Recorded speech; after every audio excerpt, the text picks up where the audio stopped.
Okay, we now have an expanded flash flood watch. It includes the district, Fairfax County, Montgomery County, and now all of Loudoun County. So essentially that goes until Thursday morning.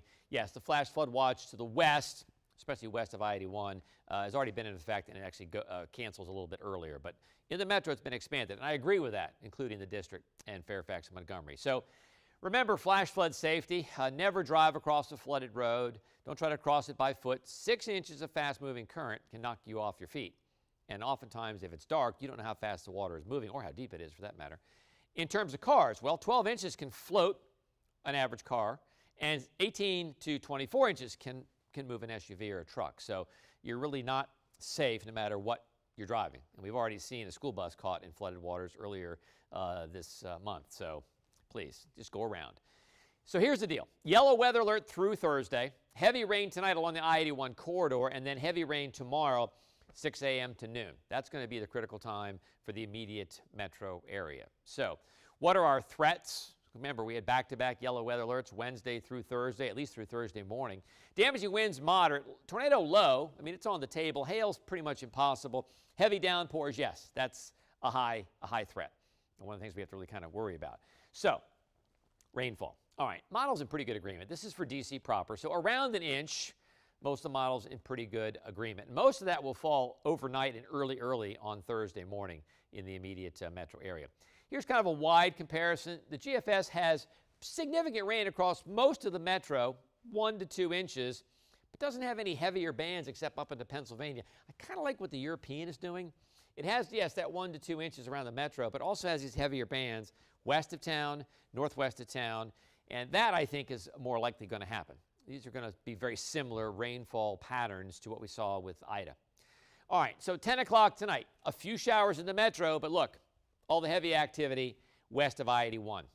By 6 o'clock, heavy activity now across the metro, the I-95 corridor. I think Futurecast is moving too fast with this system. It's really changed over the past couple of hours. It's moving at about 6 hours faster, which I do not agree with. I think we're going to have heavy rain in the metro till 9. By 9 o'clock, the severe weather's across the bay.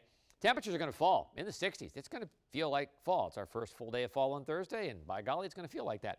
By 1 o'clock, now we're beginning to clear out. Temps in the 60s, and by 6 o'clock, everybody's clear. Temps 60s to around 70 downtown, and we'll have a nice northwest breeze picking up a little bit. So what are the impacts then with these yellow weather alerts? Well, flooding moderate.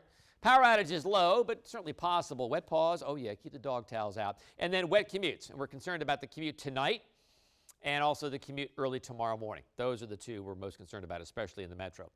So here are a couple of models. This is the graph. So by 6 a.m. Thursday, half an inch in D.C., over 2 inches in Gaithersburg. Possible, not so sure I agree with it, and only ends up with 0.6 of an inch in the metro, with higher amounts north and then east once it gets past us.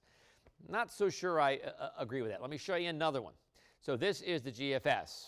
And this is, by 6 a.m., I do agree not much is going to be in the rain bucket downtown until later on. But out to the west, 2 inches in Hagerstown, 1.25 in Martinsburg, a little better. And then by 6 p.m., now we have an inch in D.C. across the metro, 1.6 in Frederick. So that, I think, is reasonable, especially in terms of timing between 6 a.m. and 6 p.m. That's when the heavy rain falls inside the Beltway. The NAM, okay, already has over 1.5 inches in Hagerstown by 6 a.m. Thursday, but look at that, a paltry 0.14 of an inch in D.C. By 6 p.m. now we're almost up to an inch in D.C., Gaithersburg, and Frederick, and it does have a higher band from Leesburg northward to Hagerstown. So don't agree completely with either model, but we're seeing a pattern where the heaviest rain falls essentially early Thursday morning in the metro, and the highest amounts will be west and north of town.